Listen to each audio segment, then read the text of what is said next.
Hi and welcome to another episode, and what we've got here is my Amiga 1200. I'm still sporting the Apollo IceDrake, stupidly fast accelerator card. I've currently got a 64GB CF card in there. Now there's a few things I want to talk about, but let's move over to them.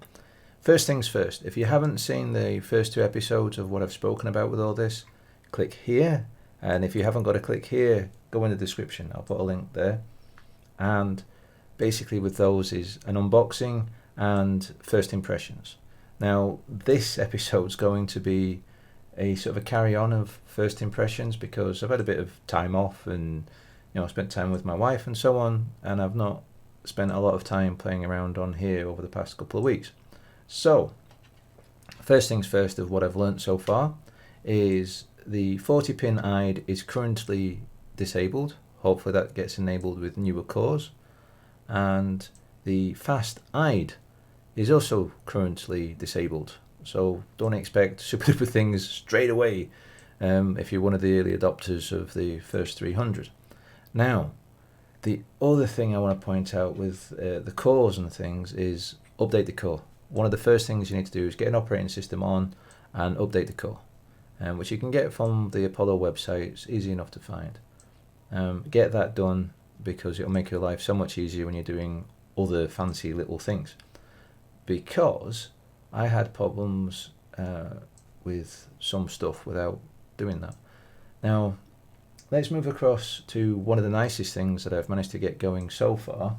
And please ignore the little click click. I know it's a drive, and anyway.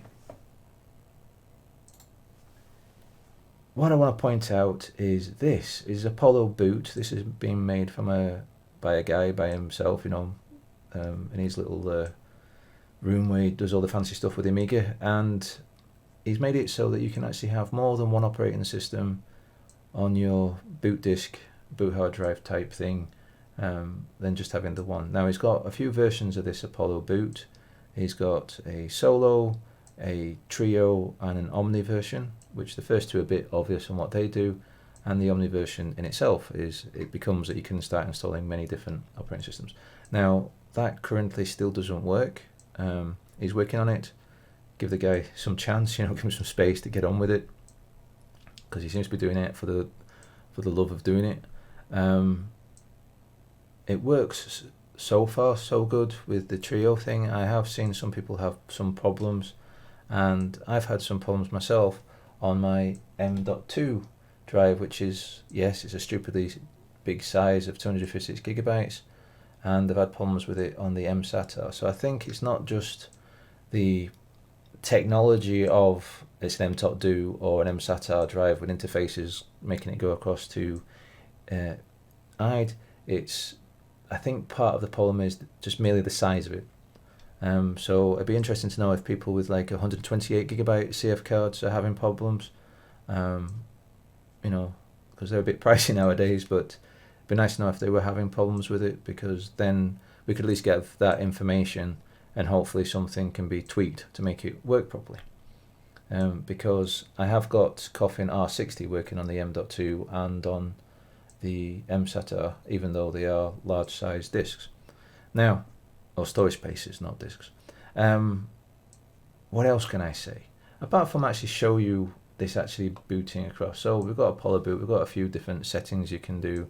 You can change the IDE PIO speeds of mode 6 and everything. You can make it go faster and slower.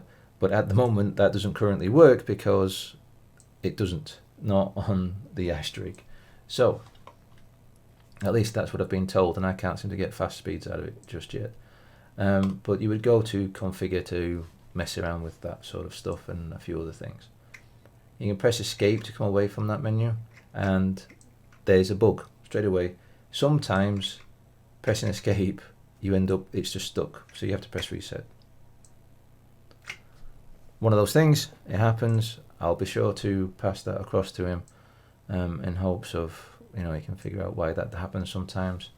But in the meantime though, let's click Apollo OS. Now with installing all of this, basically you follow his videos and his PDF. I like to do it looking at both of them at the same time and actually reading the PDF all the way through and then forgetting things more than once. But the video does help you go through it as well. Basically what it is that you get the images of Apollo OS, the images of Coffin, and an ISO of the Apollo, sorry, not Apollo, the Amiga OS, and then install, and you can have some personal files and things. As you can see here, there's a personal partition, and if you had put stuff in there, it'd have copied all that across as well. Now I recommend you do it on your main computer, as in a PC or a Mac, using WinUAE or FSUAE, and following the guides and the manual sort of thing of how to get it all done. It's easy enough. It's a little bit complicated and you have to rename things and stuff, but it works. It does work. So be careful that the file names are correct to what you're being told to use instead of just assuming you've got it right. Make sure letter by letter, digit by digit, full stop by full stop is either there or not there, depending on how things are. And it should work first time. It was fine with me. It took a little while to crush it all together. I don't know what the correct term is.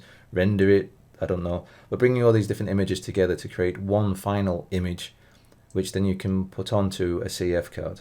Currently, anyway, I wouldn't bother with M.2s or MSATAs at the moment. If you're watching this in months, years' time, it'll probably work by now.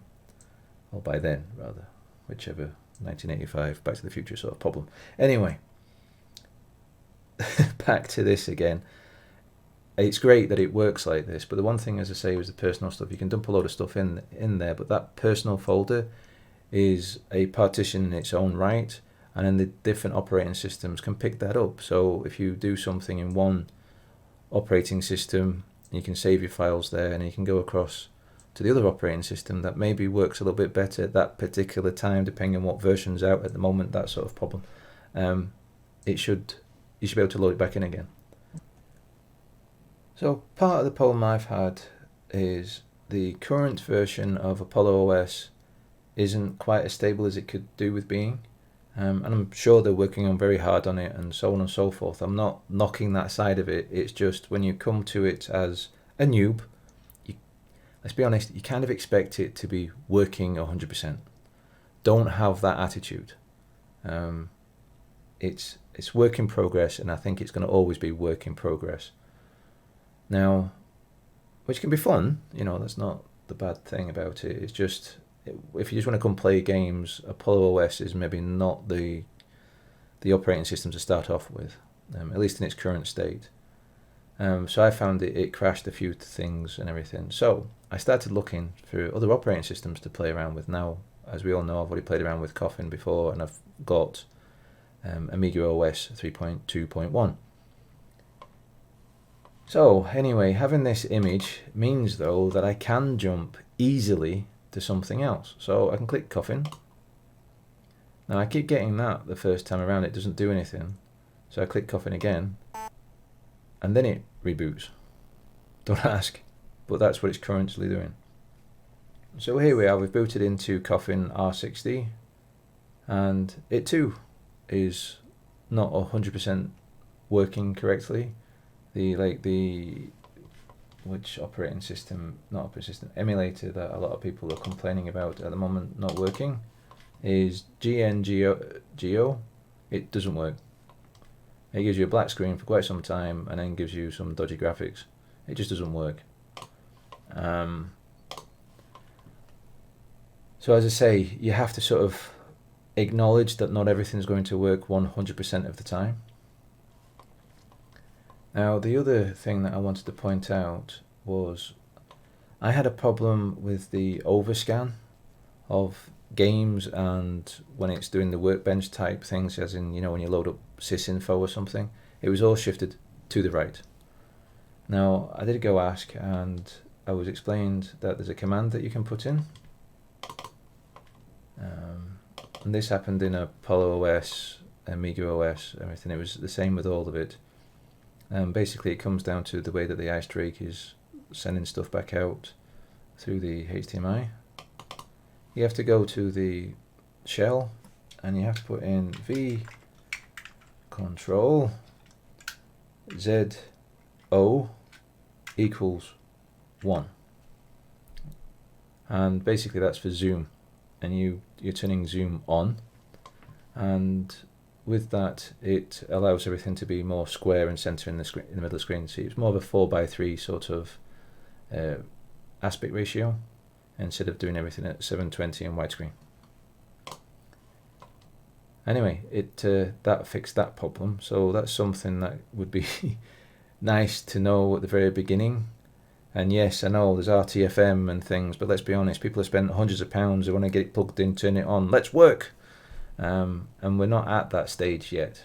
As I said already, it's work in progress, and it's one of those things you have to learn to, if you're a noob to it all, which I am myself, you have to learn to pull back a little bit of things. But there's no point getting angry and fed up and start throwing your mouse at the window and all that sort of stuff. You know, there's the RSPCA will get involved.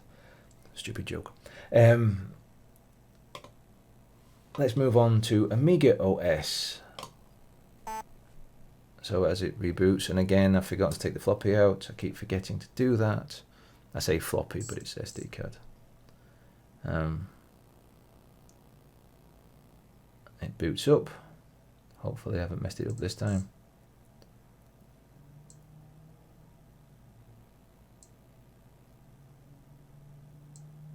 I think I have, haven't I?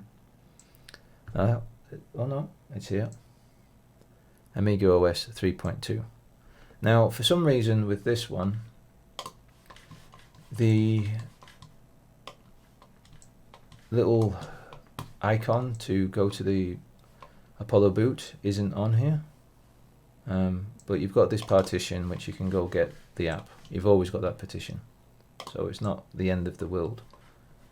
The other thing I was going to point out to you is sometimes if things mess up, have a look at the PDF for the help for this, and in the end of there for the FAQ there's a command of how to restore the installation that you have, and it brings it back to life again.